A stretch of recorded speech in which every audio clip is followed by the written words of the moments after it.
Gracias, te agradezco de manera muy especial al maestro Carlos Juárez Cruz. Gracias, Carlos, por concedernos estos minutos, te lo apreciamos mucho.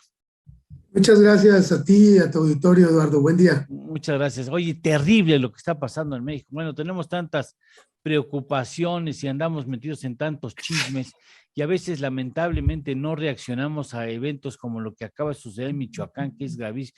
Decimos, si eso sucede en Ucrania, no, sería un escándalo mundial. Ejecutaron a 17 civiles, pero como pasa en Michoacán no pasa nada. Entonces, ¿qué ha pasado en México? ¿Cómo descompone a la economía? ¿Qué costo tiene para México ese tipo de situaciones, Carlos? Sí, es terrible lo que hemos estado viendo en el mundo y en el país.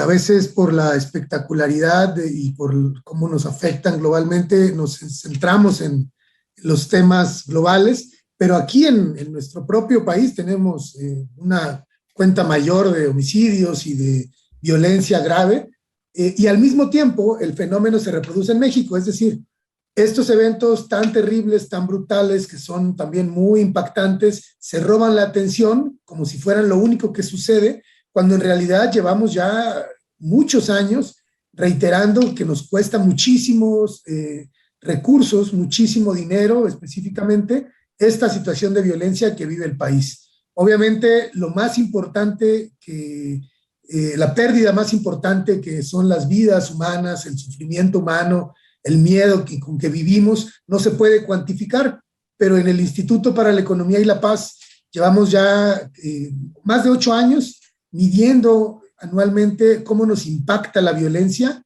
en los entornos sociales y le damos una estimación a lo que podemos medir, que son los efectos sociales en la economía de la violencia. Eso impide crecimiento, ¿verdad?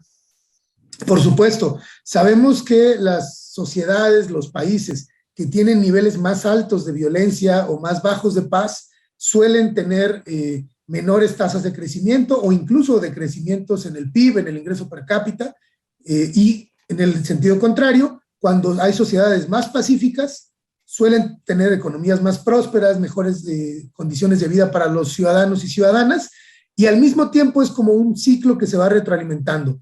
A mejor nivel de paz, mejor economía, y a mejor economía, mejor nivel de paz, y es una espiral ya sea ascendente o descendente. ¿Hay algún avance, sientes algún avance en el combate de la criminalidad organizada en México? Es difícil decir sí o no en términos concretos. Vemos que algunas cosas van mejorando, otros indicadores como las tasas de homicidio han frenado su tasa de crecimiento, empiezan a decrecer, pero quisiéramos ver resultados mucho más definitivos que nos marquen una pauta no solo en el corto plazo, sino que nos digan que vamos en el sentido correcto en el largo plazo. Alcancé a escuchar unos últimos comentarios antes de la pausa que tú hacías, donde hablabas de agendas más amplias. Hemos nosotros también insistido en eso. Necesitamos agendas socialmente amplias, es decir, que involucren a más actores, a todos los actores de la sociedad en el trabajo por la paz y para mejorar la seguridad, pero también necesitamos agendas que miren más lejos en el tiempo, que puedan pensarse en el largo plazo.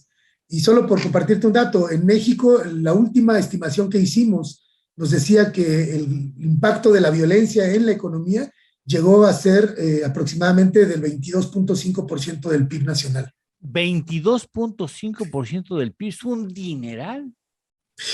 Mira, es una métrica, una medición, una estimación muy integral, muy amplia, donde no solo medimos e incorporamos el gasto público en seguridad, en justicia y en gasto militar, sino que incorporamos también el gasto privado. ¿Cuánto gastan los actores privados? Es decir, ciudadanos, ciudadanas, empresas, en servicios de protección y también cómo se inhibe el comportamiento económico, la dinámica económica en el país gracias a la violencia, y en un ejercicio también muy complejo de estimación, lo que decimos es cuál es el costo de oportunidad para la economía mexicana. Esto implica incluso decir y calcular cuando perdemos una vida, cuando una persona es asesinada, sobre todo en esta crisis en la que la mayoría son hombres jóvenes quienes están siendo asesinados, cuánta productividad en el futuro, cuánto consumo hacia el futuro se pierden por todas estas vidas que estamos perdiendo.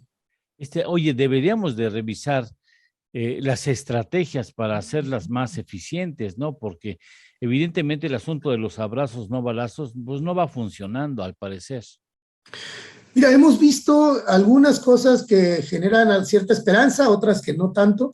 De lo que vemos que es positivo es que en este sexenio ha habido una apertura hacia los programas sociales como instrumentos de disuasión para competirle de alguna manera a las decisiones que toman a veces en circunstancias complejas los jóvenes cuando se unen a la delincuencia organizada, y una serie de programas sociales que ya conocemos. Eso nos parece bien, no se había hecho antes. Se hacen campañas contra las adicciones, que creo que es buena aproximación.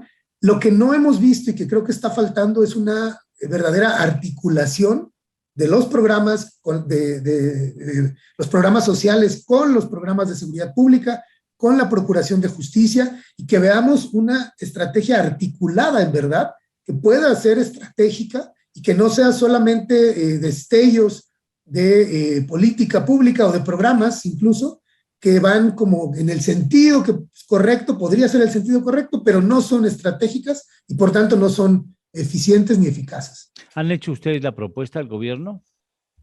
Pues lo hemos reiterado, trabajamos con algunos actores a nivel federal, a nivel estatal, donde hay posibilidades, pero también hemos visto que si no hay apertura, y no me refiero a un actor en especial, sino en general, sí, los gobiernos, si no hay apertura es difícil trabajar juntos. Cada quien tiene que aportar algo, ¿no? También algo que promovemos constantemente desde hace 8 años es un enfoque integral hacia la paz. Es decir, este concepto que llamamos paz positiva, que es una paz donde se combinan una serie de factores que no son solamente la seguridad pública, porque hasta ahora pareciera que todo el esfuerzo y toda la atención está puesta en la seguridad pública. Es importante la seguridad pública, pero no es el único componente de la paz.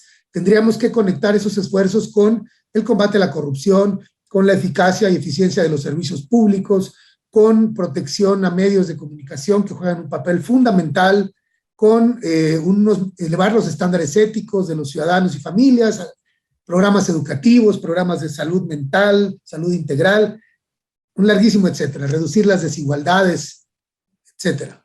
Oye, Carlos, a mí quiero hacer, y perdón por hacerlo públicamente, os digo, yo tengo mucha ventaja al pedirte que la próxima semana pudiéramos hacer, no precisamente en el programa, sino en algún día que te quede en tu agenda, hacemos una entrevista larga que nosotros pudiéramos segmentarla para presentarla al público, tus puntos de vista, porque este asunto es mucho más importante de lo que muchas personas le conceden. O sea, si no somos capaces de superar y dar una respuesta eficiente a la inseguridad, la economía no va a crecer, no va a haber inversiones, no va a haber educación, no va a haber nada que nos soporte en el futuro.